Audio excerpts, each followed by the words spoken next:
Hello everyone, in this video I'll be showing you the most OP version of the Priest mod class in Baldur's Gate 3. So this build will be focused on not only healing, but also a bit of damage dealing, because it can kind of do both. It's mostly meant to heal, but this is a fairly balanced class, but I'll show you how to make the most of it. So this is a wisdom based class, so we're obviously going to want to go all in on our wisdom. We can also go with pretty decent amount of dexterity here, 14 constitution. You can swap dexterity with constitution if you find you need more health. But we're going to go with this for our stats here, 10 charisma and 10 intelligence. For skill proficiencies, I like to have a perception check there, and you can go with your other preferences. But I'll also cover all the gear for this, as well as a combat guide in this video. So at level 2 here, we're going to be getting some extra spells. So I guess level 1, I should have mentioned, we get ourselves the smite skill. So we get a smite level 1, we get ourselves lesser heal rank 1, and we get ourselves a holy fire rank 1. So those are our first spells. They generate holy power, which we can use to cast other spells. We also get ourselves the power word shield, which will give you gives the target wisdom modifier temporary health, grants 1 holy power based on wisdom, applies weakened soul, which allows you to, or makes it so you can't get another copy of this added at the same time. We also have the renew, which gives you wisdom modifier health every 3 turns, grants 1 holy power based on wisdom. And Shadow Word Pain, which does a 1d4 of psychic damage on the start of the target's turn for 4 turns, grants 1 holy power, does not require concentration. We also get some class passives here, so it depends exactly how you want to build into this. So this one here, when you heal an ally, you get half your class level healing back, so at level 12 that'd be 6 healing, which is okay. This one, your connection to the shadow allows you to heal yourself for 20% of damage done whenever you deal damage with a spell, and inspiration will give you +1 armor class while active. Life Leech is actually really good, because if you can hit some damaging spells, especially like psychic ones, you can heal yourself really quickly. +1 armor class is nice, but we're going to go with Leech Leaf, but you can go with the other 2 there if you find they sound a little bit better to you, but this one's just going to be the best choice. At level 3, we get the ability to remove disease from an ally, 2d4 healing using 1 holy power, and then we also get ourselves the Mind Blast, which blasts the target for 3 to 12 psychic damage, which may fear them, and it uses 3 holy power up. So yeah, we're starting to get some higher casting holy power spells. Now level 4, we get ourselves a buff to our smite, which now does 2d4 radiant. Lesser heal does 2d4 healing. Power word Fortitude will increase everyone's charisma scores by 1, which is nice. Penance, which does 2d4 radiant or 2d4 healing, so you can hit targets. You get 3 bolts of it. You can hit your teammates, or you can hit the enemy with this, depending on which you'll heal or hurt them. And then Prayer Mending rank 1, which uses 2 holy power, does 2d4 plus 6 healing, and it heals the target after they take damage. For our class passives, we can have the Inner Focus, which gives us the ability to free cast. We get closer to the leg whenever granting 1 additional holy power whenever you're granted holy power. This is probably the best choice because you're able to double your amount of holy power gain, which is huge for casting spells. And this allows Shadow Word Pain to last until the target dies, and then Shadow Word Death no longer hurts you if your target is above 50% health. This one's decent too, because Shadow Word Pain, you can just kite them around, they'll take psychic damage over time. And we get Shadow Word Death next level, so we'll get to that in a moment. We'll also increase our ability score of Wisdom here to take up and increase our spell save DC. And at level 5, we get ourselves the Power Shadow Word Pain level 2, which does 2d4 of psychic damage. And then the Shadow Word Death here, which does a 2d6 of psychic damage. And at the start of the turn, it does 2 to 12 psychic damage. And if the target has over 50% health, it deals 2d12 psychic damage to you as well. Grants 1 holy power. So this can hurt you, but as you saw there, you can take a perk to reduce that. This also gives you 1 holy power. So we also get ourselves a Power Word Infusion. So holy power runs through you and the target, granting you and the target another action point until the end of the next turn. Lasts until long rest. So that's funny. This uses 5 holy action, basically giving you another action. This is the best choice though. Guardian Spirit, call upon the light to watch over an ally. If the ally is brought to 0 health points, the Guardian Spirit will intervene, bringing the ally back to full health. Pretty crazy. If you know someone's going to go down, bring them back with full health. That gets ridiculous. It's going to be a game changer. By level 6, whenever you deal radiant damage, you heal allies for 1d4. And we also get the Mind Flay, which is 64 psychic damage. Open your target's mind to the shadow, damaging them for 8 to 26 psychic damage, and slowing them requires concentration. We also get the Mind Blast rank 2, does 3d6 psychic damage, may cause fear. And Holy Fire increases in its damage, radiant damage. It also gets some different passives here. So a spell that grants the target 50% reduction for 2 turns with the gain pain suppression. So 50% damage reduction is pretty nice. Uses 4 holy power. The Mindful Aid grants you the ability to increase your Healing, adding your wisdom modifier to all healing, which is actually pretty good. So it'll be a +5 to healing. And the mindless destruction, the shadow is corrupting your mind. You add your wisdom modifier to non-periodic shadow spells. So there's a couple. This one's good if you need like the damage reduction. It can go good on a tank. Mindless destruction gives you the most damage, and mindful aid gives you the most healing. We're gonna go with mindless destruction because additional 5 healing is not like a game changer, but 5 damage could be a game changer if you take out an enemy. And we get increased abilities here. Our heal rank 2 does a 5d4 damage plus your level of priest. Prayer mending now does 44 plus 8.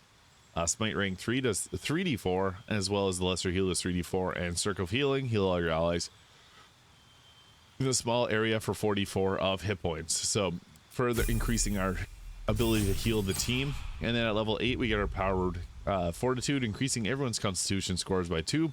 Penance, which now does additional damage, 3d4 radiant or heal. And the power word pain is rank 3, now doing 3d4 psychic damage. We get another class passive, so light, shadow, and balance. You're leading the balance between light and shadow, allowing you to renew shadow word pain and power word shield to target 2 targets per cast, which is pretty nice. Surge of light, when casting a spell, there's a 25% chance of being able to cast smite for free. It's awesome. It's not the same smite as divine paladin, or divine smite from the paladin. Just want to mention that. And if an enemy is affected by shadow word pain, your shadow spells deal an additional 50% damage to them, which is pretty nice. This is really effective though. Being able to cast it to 2 targets doubles the amount. This will give you a rough damage. Whenever you get a spell, you get a 1 in 4 chance of being able to cast a free smite, which is 3d4 of radiant damage at this level. Late shadow and balance seems to be the best choice from my testing. And we'll take our wisdom all the way up to 20, and this just seems to be the best choice here. At level 9, we get ourselves the shadow word death rank 2, so it does a 3d6 of psychic damage, and it also hit you for that if they're not above, or if they're below, if they're above 50% health. Holy fire rank 3 does 44 radiant plus 3d4 fire. Mind blast rank 3 does 64 of psychic damage. And void blast rank 1 does 44 necrotic. Allow a small portion of the void to leech power from all enemies in the area, which will fear them for 1 turn. Necrotic damage not being fantastic, but whenever you're dealing damage necrotically, you should probably do radiant damage, because those that are weak or strong against necrotic are typically weak to light damage or radiant damage. We get increased heal, increased prayer, mending. Smite increases now to 44, same as the lesser heal, and power word barrier, gaining a +1 armor class and +2 to all stats. Going really good. Now we get ourselves a few different spells. We get the max power using the Netherese orb icon. Your light ability grants you the ability to cast power infusion on 2 targets, but no longer affects you by default. Rupture, once per turn when power word shield expires, gain an action point. And Vampiric Touch unlocks the spell Vampiric Touch. Once per turn when an enemy is affected by Vampiric Touch is killed, gain an action point.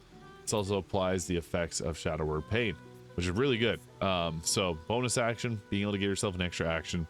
That is obviously the best choice here, because an extra action can mean a lot of things. And at level 11, we get Mind Flay rank 2, Powered, Penance, Mind Blast, and Mind Control. And we get another feat here, which is a bit early, but we'll take the Alert feat for +5 to Initiative. You can also go with Ability Score Improvement and take up your Dexterity or Constitution. At level 12, you get Power Word rank 3, 46 of Psychic damage, and you can do the same to yourself if they're not below health. Holy Fire rank 4, and Shadow Word Pain and Void Blast. And we also get ourselves new class passives. Now there is the ability to go past level 12 here. You'll just be able to select different passives from the earlier levels, and it overtunes some of the damage. But we get ourselves for passives the Apotheosis here. So enter a divine state, gaining a free casting of Smite, Holy Power, Power Word Shield, or Purify each turn, and Smite and Holy Power do 50% more damage. Avatar of Light, your connection to Light is supreme, granting you the Aura of Light, which deals all allies 10% of your maximum health. Generates 3 Holy Power per turn and grants an extra bonus action. And you can turn a healing aura on and off. Or the Shadow form, which you channel a piece of the shadow itself, creating an area of the void, which damages enemies each turn for 10% of your maximum health and 2 damage reduction. So this can be pretty strong. Apotheosis is really nice too. It increases your holy damage. It really depends if you want to be healing, holy damaging, or shadow damaging. We typically focus more so on the shadowy damage, so we can go with that. Apotheosis is pretty good though too. So again, you can go past that. But you can see here we got our shadow form, which is pretty cool. So you're granted 2 holy power whenever you kill an enemy, 10% of your max health, and damage to all foes around you, and you gain 2 damage reduction. So we become a bit stronger. Now what we want to be using for gear. I do have I guess a medium plate on right now. That's what preventing us from using different spells right now, but we want to be going with, you can go with like the Wave Mother's robe, which will give you some of these, I guess it gives you all the spells here. Robe of the Weave being another great choice you could go with, and we also got ourselves like the Ballast armor you could go with if you want to get in position to set up your team that way. But even Helldusk armor can fit if you wanted to be able to increase your overall armor class. So we can get armor class up to 27 with the Helldusk armor here.